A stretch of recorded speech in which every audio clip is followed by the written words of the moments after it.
الفاتحة.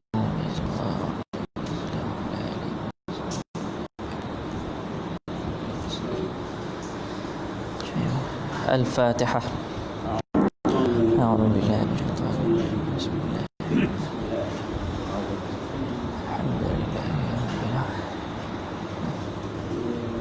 مالك يوم الدين إياك نعبد وإياك نستعين الصراط المستقيم صراط الذين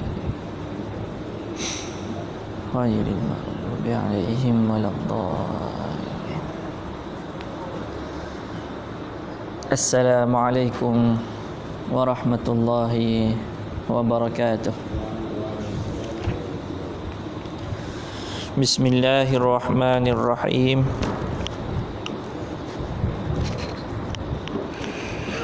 الحمد لله رب العالمين، والصلاة والسلام على أشرف الأنبياء والمرسلين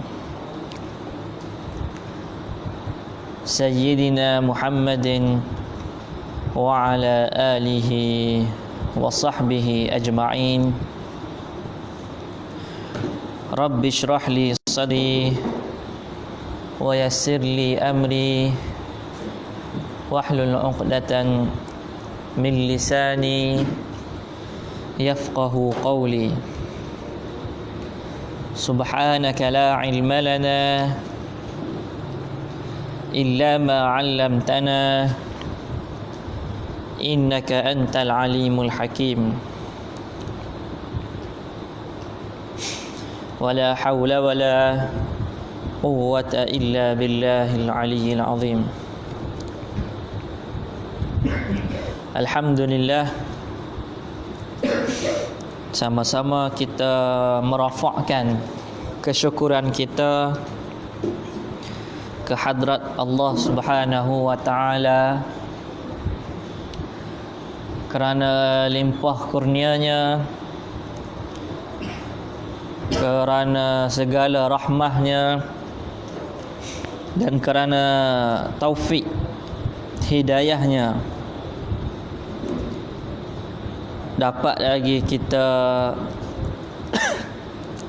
semaya Jumaat Maghrib pada malam ini. Alhamdulillah. Dan insya-Allah pada malam ininya kita akan meneruskan lagi pembacaan kita dalam kitab Islamur Rahmah wa Zahiratul Irhab,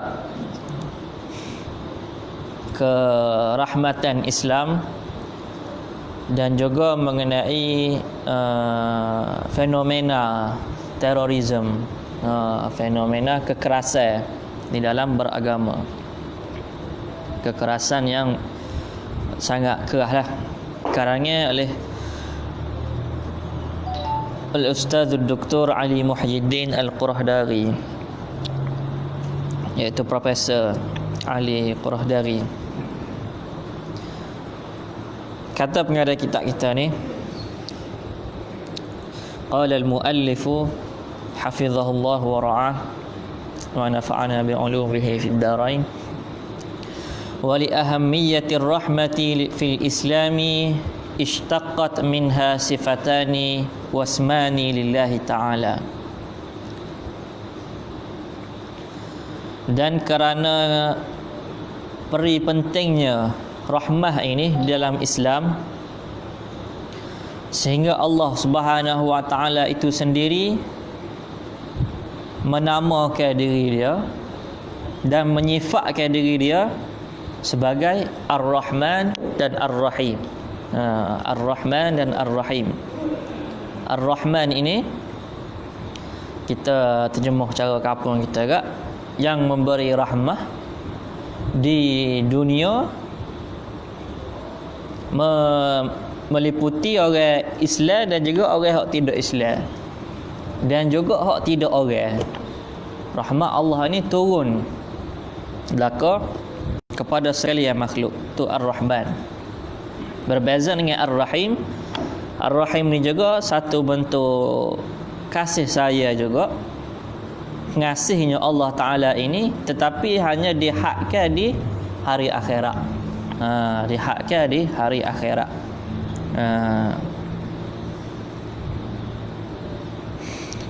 Kasih saya ni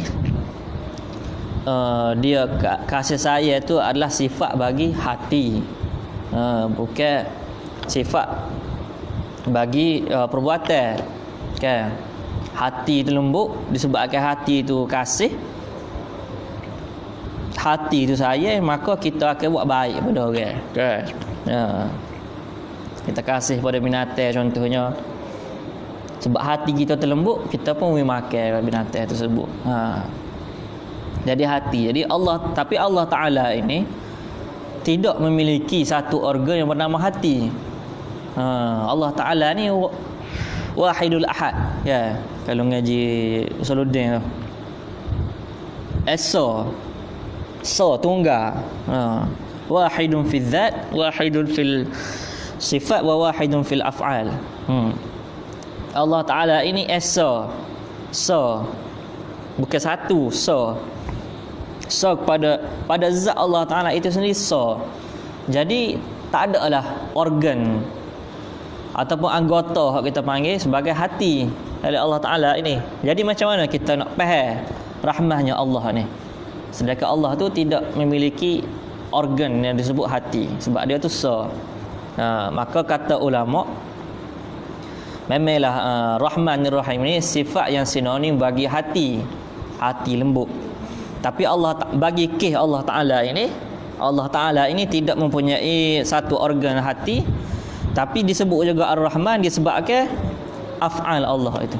Disebabkan Allah Ta'ala tu melimpahkan kurnia dia, menyebarkan rahmah dia, menyebarkan, sebab Allah Ta'ala itu dalam bentuk af'al dia, dalam bentuk af'al Allah itulah yang menyebabkan kita nampak Allah Ta'ala ni sangat-sangat merahmati, sangat-sangat merahmati makhluk dia.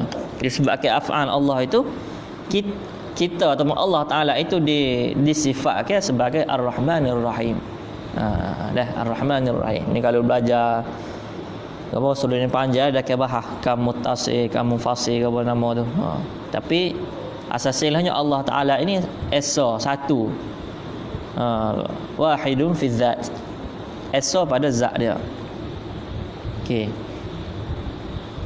Idhafatan ila ar-rauf. Dan Allah Ta'ala ini selain pada Ar-Rahmanir Rahim, ada juga nama Allah Ta'ala ini Ar-Rauf. Ar-Rauf ni kalau kita buka kamus agak, riqatul qalbi, iaitu hati yang lembut. Tapi sebab kita kata tadi lah, Allah Ta'ala ini tidak ada organ yang bernama hati. Allah Ta'ala itu tidak memiliki organ, sebab Allah Ta'ala ini esa. Tunggal. Jadi dia panggil idhafatu, tak ingatlah istilah dia. Tapi dia dimaksudkan adalah sifat yang dikehendaki dengan malzum dia, dengan perkara yang lazim dia. Bukan perkara asah dia. Bukanlah hati Allah Ta'ala itu lembut, bukan Allah Ta'ala itu berhati. Tapi Allah Ta'ala itu dia melimpahkan kurnia dia. Disebabkan dia melimpahkan kurnianya, kita sebut dia sebagai sangat-sangat pemurah, sangat-sangat penyayang. Dan pemurah Allah Ta'ala ini, kalau kita pergi jauh sikit, Allah Ta'ala ni menurunkan syariat kepada kita, syariat Islam ni. Dan syariat Islam kita ni memiliki satu bentuk dipanggil azimah, satu bentuk lagi dipanggil rukhsah. Kan? Azimah dan rukhsah. Ni kalau biasa siapa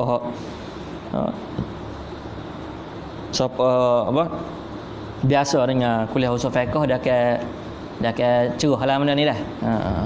Iaitu satu hukum dipanggil hukum azimah. Hukum azimah ni adalah hukum asal. Hukum asal. Contohnya hukum asalnya semaya asal tu 4 rakaat. Semaya asal 4 rakaat. Semaya asal, semaya zuhur, semaya isya 4 rakaat tu hukum asal. Tapi satu lagi dia panggil rukhsah. Rukhsah ni adalah satu bentuk kelonggaran daripada Allah Subhanahu Wa Taala. Satu bentuk kelonggaran yang Allah Taala longgarkan kepada hamba dia, disebabkan ada satu bentuk makhluk dia ni, hamba dia ni pergi musafir ke, kan, Jadi Allah Ta'ala ni seolah macam semaya 4 rakaat ni memberatkan orang tu. Dalam orang tu musafir ni penat lah kan. Musafir tu penat lah, walaupun orang ada oyak ke apa, naik motor bel ke apa, tidak berlaku, tidak menjadi kepayahan, tapi tetap juga memiliki penat tu. Sama ada penat dalam bentuk jet lag ke, jet lag ni dia macam bertukar waktu gitu. Bertukar waktu. Jadi Allah Ta'ala ni dia meringankan, memberikan satu bentuk keringanan kepada hamba dia, iaitu dalam bentuk yang kita panggil rukhsah. Rukhsah ni keringanan. Daripada 4 rakaat semaya zuhur, kita semaya 2 rakaat. 4 rakaat semaya asar, kita semaya 2 rakaat. 4 rakaat semaya isya, kita semaya 2 rakaat bila musafir. Begitu juga dengan masalah contohnya masalah puasa. Puasa boleh Ramadan kan. Bulan puasa tu sepatutnya setiap mukallaf ni diwajibkan puasa daripada fajar, daripada subuh tu sehinggalah ke ngorek, tenggelam matahari. Daripada terbitnya fajar shadiq sehinggalah tenggelamnya matahari, setiap umat Islam tu diwajibkan menahan diri daripada makan dan minum dan juga perkara yang membatalkan puasa, jima seterusnya lah. Tapi ada sesetengah, itu hukum azimah dah. Hukum asalnya lagu tu awak turun. Tapi ada sesetengah keadaan tu Allah Ta'ala sendiri memberikan kelonggaran. Memberikan kelonggaran kepada setengah hamba dia untuk contohnya berbuka puasa. Contohnya orang musafir. Orang musafir ni lebih 2 marhalah apa semua, maka dia dibenarkan untuk membuka puasa. Begitu juga dengan orang tua. Wa 'alal ladzina yutiqunahu fidyatun ta'amu miskin. Orang tua, orang musafir dan seterusnya lah. Itu hukum satu kita sebut azimah, iaitu hukum asal kan, 4 rakaat dengan wajib puasa tadi tu, dan rukhsah.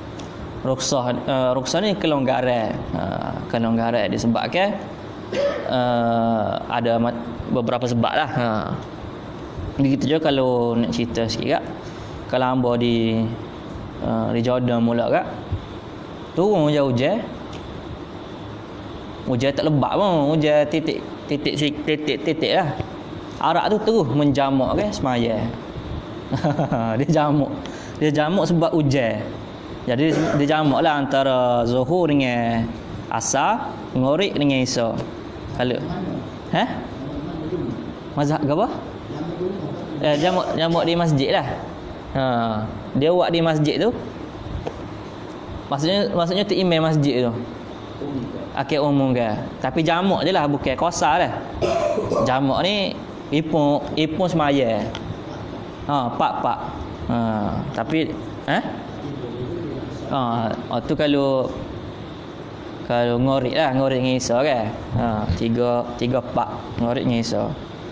Dia pokok arak ni dia jamak. Bagi dia hujan ni satu bentuk kepayahan.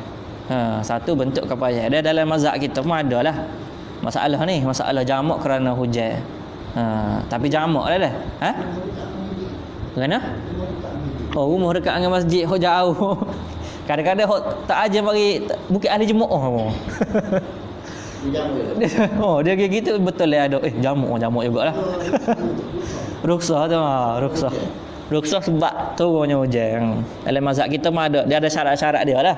Kena turun hujan, waktu akad takbir, hujan tu terus sehingga ke salat, ke takbir kedua, takbir semaya kedua, ada syarat-syarat dia lah. Dia Syafi'i lah cerita ni. Cuma kita ada banyak lagi lah syarat-syarat dia tu. Maksudnya perjalanan kita ke masjid tu ditimpa hujan. Tapi kalau negara Arab ni memang dia hujan ritik-ritik pun sejuk lah. Memang sejuk sungguh lah. Tak hujan pun sejuk.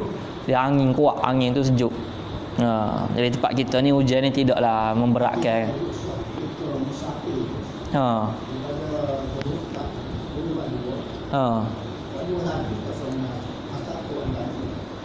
Boleh juga. Boleh juga. Cuma dalam nak jamak boleh sebab dia dalam mazhab kita rukhsah ni kalau tak silap hamba dia satu bentuk keharusan. Kita tak serupa dengan tak silap hamba dalam mazhab Zahiri ke. Zahiri tu kalau dia boleh rukhsah wajib buat. Kalau dia dengan musafir wajib sembahyang dua. Kalau tak sembahyang dua tu, kalau sembahyang empat tu dosa. Tak silap hamba lah dia wajib. Ada tu. Lepas tu?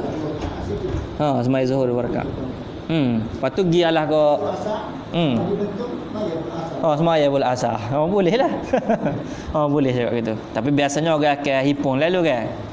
Hipung lah sebab dia boleh drive straight lalu lah. Boleh mecut lalu. Tapi lah ikut keselesaan kita lah.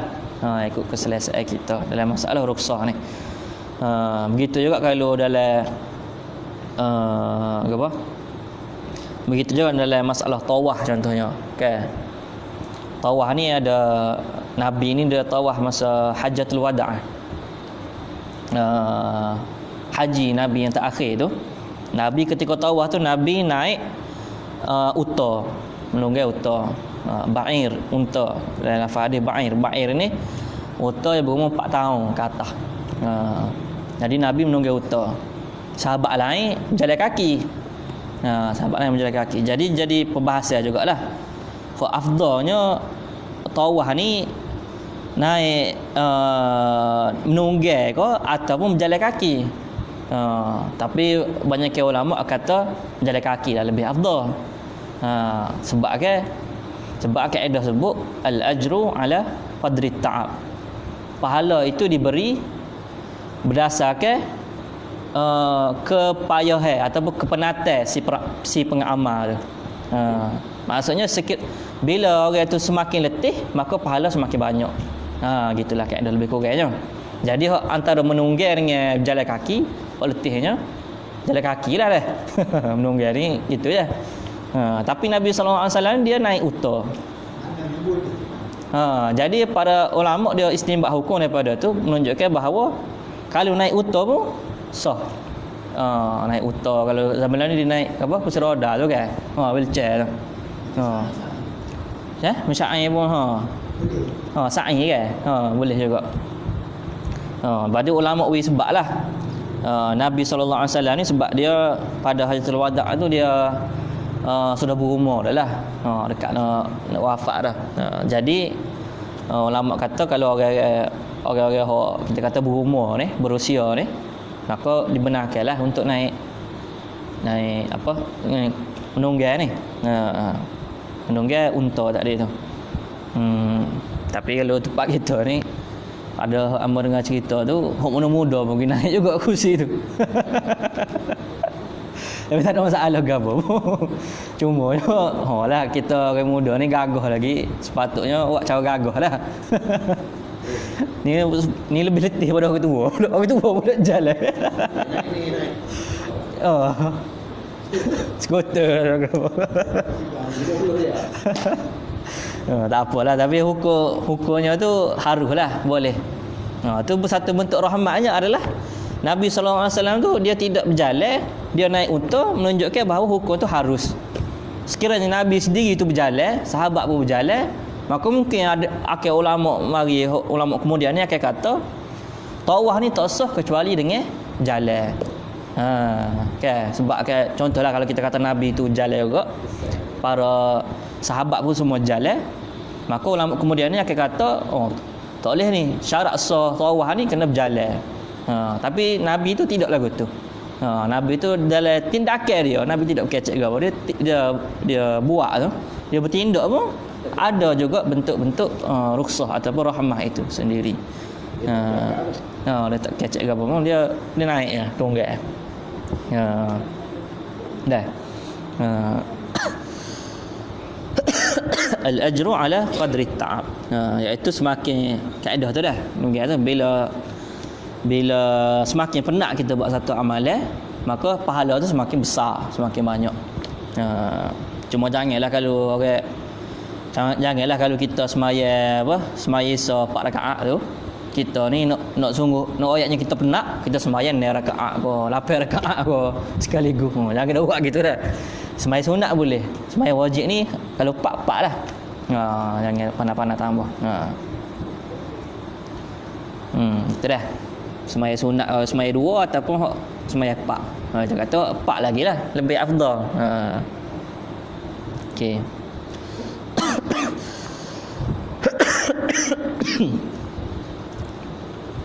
Begitu juga dengan masalah ni kalau kita boleh sentuh sikit masalah sah ni. Sah kan kita sembahyang ni. Sah ni asalnya Nabi SAW menganjurkan kita sembahyang rapat kan, sawu sufufakum, rapat kisah sama kisahmu, rapat kisahmu. Jadi daripada hadis tersebut ulama istinbat kata bahawasanya sembahyang Jumaah ni rapat sah ni dianjurkan, disunatkan. Lepas tu kita sembahyang jarak ni, kita sembahyang jarak ni kita panggil sebagai khilaful aula, ataupun dalam bahasa mungkin bahasa lain kita panggil makruh lah. Hukum makruh. Makruh ni bila buat tak dapat apa-apa, kalau tinggal boleh pahala. Tu makruh dah. Jadi adakah kita sembahyang jarak-jarak ni makruh hukum dia? Kan? Sebab dia menyalahi sunnah. Jawabnya memang hukum asal dia makruh. Tetapi nanti dia memanglah hukum asal dia makruh, tapi kaedah sebut al-karahatu tuzilu bi adnal hajah. Hukum makruh ini akan hilang sekiranya ada keperluan, walaupun keperluan tersebut yang paling kecil.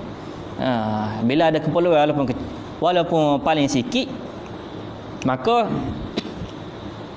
hukum makruh tu sudah hilang.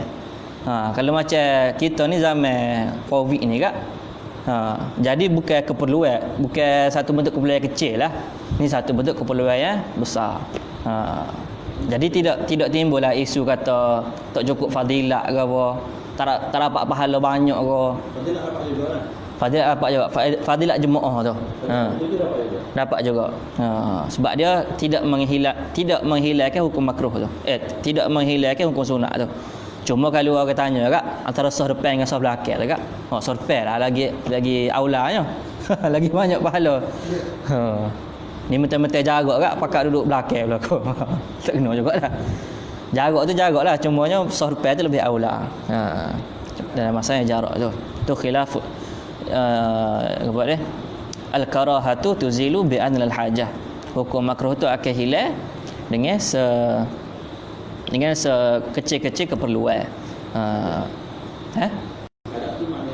Hajat ni keperluan, bukan darurah lah. Hajat ni keperluan. Kalau tak ada benda tu payah. Masyarakat tak mati cuma payah lah. Hajah. Istilah fiqh, usul fiqh tu.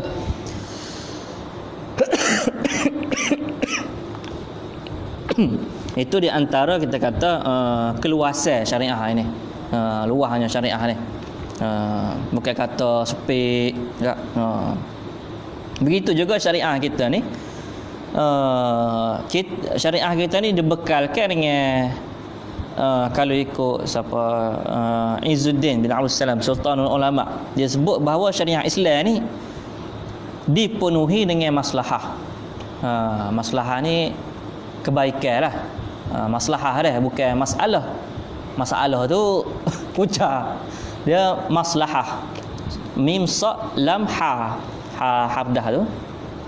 Ha dalam kok tu dengan ta pula, maslahah, iaitu satu bentuk kebaikan.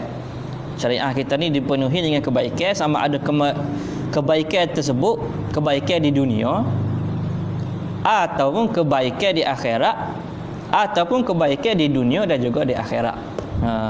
Kebaikan di dunia ni maksudnya kita nampak dah lah.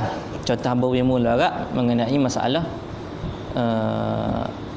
payah nak cari ni. Tak apa, kita pergi maslahah akhirat contohnya. Maslahah akhirat ni kita semaya contohnya. Semaya ni kita dapat pahala. Pahala ni maslahah akhirat lah. Pahala ni maslahah akhirat. Semaya ni Allah Ta'ala wajibkan kepada kita. Lepas tu kita pun bila kita tahu Allah Ta'ala ni mewajibkan semaya, kita pun semaya, kita melaksanakan perintah Allah. Dan dengan pelaksanaan kita terhadap perintah Allah itu, kita mengharapkan pahala. Pahala ni balasan baik lah, mengharapkan balasan baik pada Allah Subhanahu Wa Ta'ala. Maka di akhirat esok insya-Allah Allah Ta'ala akan bayar hasil amalan kita tu. Jadi syariah ni dipenuhi dengan maslahah, iaitu kebaikan.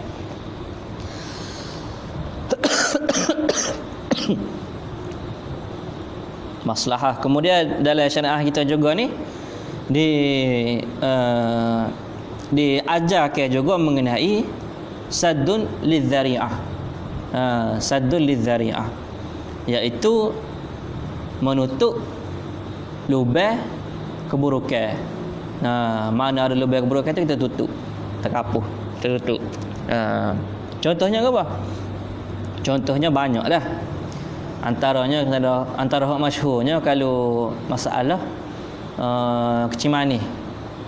Masalah kecil manis. Kecil manis ni bila hak mana tahu lah.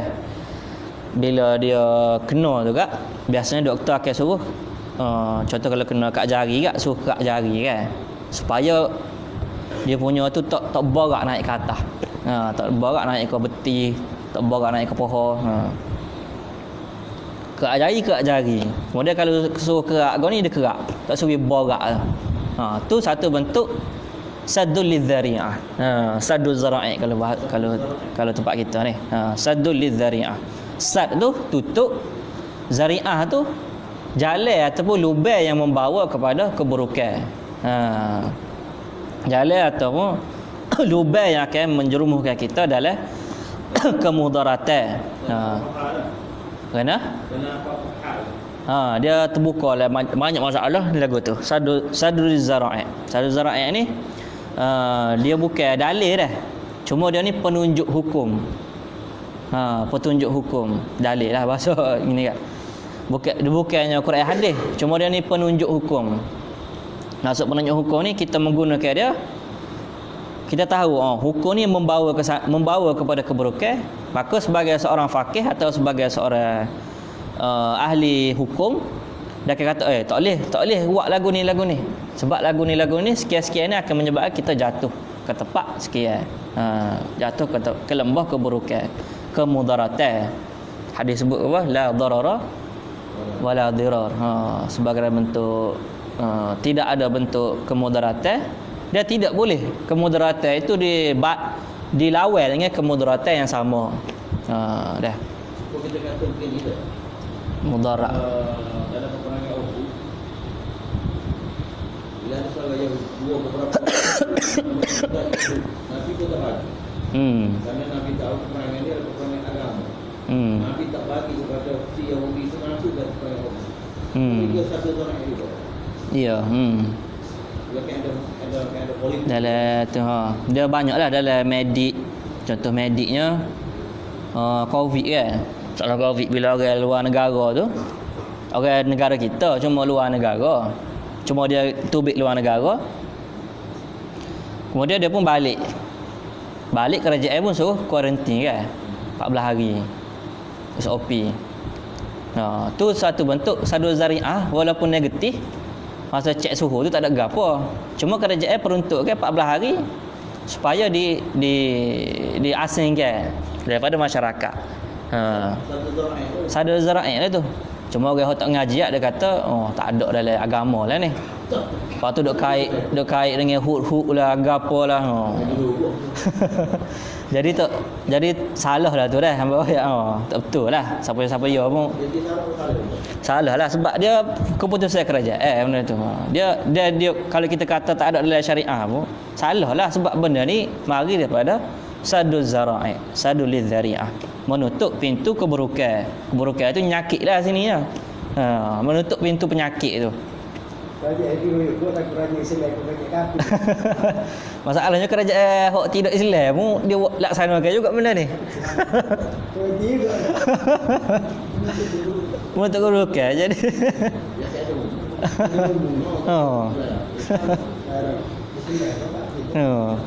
Kalau contoh dulu kak, zaman mula kak, kita tak sewi mengelak daripada rasuah ni. Kalau siapa-siapa ingat mula, Perdana Menteri waktu tu dia tak uwi wakil rakyat ataupun menteri ke wakil rakyat, menteri besar, tidak dibenarkan ambil hadiah. Selain daripada buah atau makanan. Okay. Mula dia maksudnya itu satu bentuk yang bagus dah. Satu pedoman yang cukup bagus lah. Maksudnya dia rasuah ni dalam banyak bentuk kan. Ya, PPT, ada hak jenis projek, ada hak jenis macam-macam lah. Tak kerti juga nak sebut tu. Cuma je bila dia buat lagu tu, dia telah menutup pintu rasuah tu. Rasuah korupsi. Sebab kita tahu dengan rasuah ni hukum pun boleh bertukar, boleh terbalik kan. Waktu dulu biha ilal hukam. Hukum pun sepatut kena sepatut salah pun jadi tak salah. Orang hak tidak bersalah pun pulak jadi bersalah. Macam-macam disebabkan rosaknya sistem rasuah itu sendiri. Begitu banyak lagi lah dalam masalah sadul zari'ah ni. Masalah lainnya hak suhurat masalah zina. Okay, zina ni haram terang-terang. Allah Ta'ala sebut wala taqrabuz zina. Janganlah kamu hampiri zina. Dalam usul fiqh kita baca rupanya bila disebut wala taqrabu, la taqrabu ni adalah di antara bentuk pengharaman yang cukup berat. Dia kalau dalam usul fiqh tu, dalam usul fiqh tu dia ada beberapa sirah, beberapa jenis perkataan yang menunjukkan bahawa siapa melakukannya mendapat dosa yang sangat-sangat berat. Antara hak paling berat sekalinya adalah perkataan fajtanibuh. Ijtanibuh tu sangat-sangat berat dalam usul fiqh. Jadi pengharaman dia paling berat, paling tinggi. Kalau la taqrabu ni dia yang kedua atau yang ketiga, di bawah sikit. Dia besar juga dosa dia. Cumanya lebih besar dosa hak fajtanibuh tu. Lebih besar dosa fajtanibuh. Tapi dalam masalah sahabat dia, masalah zina tu Tuhan guna wala taqrabu. Jangan kamu hampiri. Jadi zina ni diharamkan oleh Allah Subhanahu Wa Taala. Jadi antara cara kita untuk mengelakkan zina adalah takwi budak-budak duduk berkhalwat kan. Berdua-dua bukan khalwat dengan dia ada istilah dalam tasawuf ke. Ada juga khalwat dengan Allah Taala, itu lain. Ni khalwat orang anak jantan dengan anak betina. Berdua-dua di tempat yang tertutup. Macam-macam lah. Itu juga satu bentuk saddul zari'ah. Nak mengelak daripada berlakunya zina. Zina tak berlaku lagi. Baru duduk berdua-dua tu. Tapi syariat dah tutup dah. Tak uwi lah pergi ke sana. Isyarat. Nak ada hamba batuk sikit. Hujan. Dia banyak lagi lah. Umar Al-Khattab sendiri pun dia ada satu ketika tu dia memecat Khalid Al-Walid dalam tak silap perang Yarmouk. Perang Yarmouk. Sebab masa tu para tentera ni dia sudah dia royak lah. Dia gagah bapak dia kata kalau ada Khalid Al-Walid ni kita akan menang. Ada Khalid kita akan menang. Jadi kecek-kecek lagu ni menyebabkan akidah tu macam itu sikit lah. Macam gesok sikit. Padahal memberi kemenangan itu adalah Allah Ta'ala kan. Qulillahumma malikal mulk. Allah Ta'ala itulah yang memiliki, yang merajai segala raja. Jadi bila kecek lagu tu Umar Khattab pun pecah lah. Jadi tindakan memecat ni berdasarkan maslahah lah. Dalam syariat pun ada, maksudnya dalam tindakan Umar tu sudah dijadikan satu bentuk pedoman, tidak sebagai-bagai lah. Cuma biar ada maslahah. Maslahah ni dia dalam masalah fiqh Fiqh ni al-fiqhu min babiz dhunun. Fiqh ni adalah masalah sangkaan yang kuat. Betul tak apa lagi. Jadi bila kita menampak satu kebaikan maslahah, satu kebaikan yang pada sangkaan kita, sangkaan itu sangat kuat. Dalam 50 kita 70% hingga 99% tu kita tidak yakin Kalau yakin ni masalah lain dah. Yakin satu batu ni wajiblah tolak. Ni masalah zon. Zon ni sangkaan yang kuat. Bukan main duduk koyak-koyak. 50 tu dia panggil syak. Syak ni tidak syak ni dia ada hukum dia lah, tapi tidak boleh membuat tindakan yang agak drastik. Kalau 70% boleh 70% boleh Bila kita nampak ada kebaikan, maka kita pun akan usung ke tempat kebaikan tu. Begitu juga dengan keburukan. Bila kita dengan sangkaan dengan Bila 70% nampak keburukan, kita pun kita pun itu dah. Tutup lubang tu. Dia masalah zon. Dia fiqh lah masalah zon. Hakim tu buat hukumnya berdasar pada zon. Zon yang kuat. Sebab itulah hakim ni memerlukan bukti dan juga saksi. Bukti ni kuat lah. Bukan bukti yang biasa-biasa lah. 70% boleh hukum dah. Cuma dia ada banyak lah kalau dalam mahkamah tu. Tanya tu, tanya ni. Jadi dia kebatilan ni kalau kita ngaji mantik kat.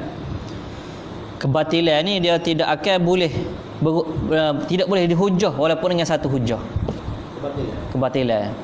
Tapi kalau benda benar, kita boleh membuktikan dengan walaupun lebih pada satu bukti. Ada. Memang lagu tu kaedah mantik sajalah, benda semua benda. Bila satu benda tu ternyata betul, maka cara membuktikannya juga mudah lah. Cari pusing kat mana-mana pun dia akan jadi betul. Dia berlain dengan benda yang batil, benda yang salah ni. Benda salah ni pusing kat mana-mana pun tak temu, tak jumpa nak pergi ke situ. Batilan ni Allah Taala buat. Sebab tu lah dalam mahkamah tu biasa dia akan tanya tu halus benar kan. Betul tak? Betul kalau lagu ni Pas kalau betul kalau moyak betul lagu tu, apa tak jadi lagu ni, apa tak pergi lagu ni, apa tak pergi lagu ni. Dia jadi panjang. Kadang-kadang kalau benda tu salah, dia tak boleh jawab lah. Tak tahu jawab lah. Kalau benda tu bohong. Tapi kalau benda tu betul, dia akan jawab. Lagu ni sekian, tepat sekian, dengar sekian, siapa sekian, waktu mana sekian ambo ni lebay ke apa sama, saksi ke apa. Dia akan ke sana juga. Dia akan boleh jawab kalau benda tu benar-benar betul. Kalau benda-benda tu, kalau tidak dia panggil persepsi je lah, bahasa moden kita kan. Sangkaan yang tidak kuat. Gabar deh apa masuk ke mahkamah ni. Fiqh ada kan? Fiqh ni dia terbina di atas zon. Al-fiqhu min babiz dhunun, kata Imam Al-Baydawi. Fiqh ni banyaknya berlaku di atas zon. Berlainnya dengan akidah. Akidah ni mestilah yakin kan? Yakin. Qat'i. Bukan kata bila kita tanya Allah ni ada berapa? Afillahi syakun. Patut ke jawab? Tak boleh lah. Keroyak so. Tuhan ni kat mana-mana pun, sini kat mana-mana pun. Orang tanya belik kerana pun, so tu tak so. Itu perkara akidah. Perkara akidah ni kat dia qat'i, serupa dengan kita tanya orang 1 tambah 1 2. Tanya profesor hok 7 PhD ke? Tanya orang kampung hok tak aja masuk sekolah ke? Tanya dia. So tambah so berapa? 2. Nu PhD? PhD matematik. 7 PhD matematik. Tak tahu ada duduk. Hidup mati dengan matematik je tanya dia. So tambah so berapa? 2. Jadi dia hukum qat'i ni semua orang akan pergi ke situ. 1 tambah 1 ni pergi ke mana-mana pun jawabnya 2. Hok dekat kampung ke, hok dekat bandar ke, hok dalam you ke, hok dalam guk ke. Semua akan jawab 2. Hok putus wayar tu lain kira lah. Dah. Betul.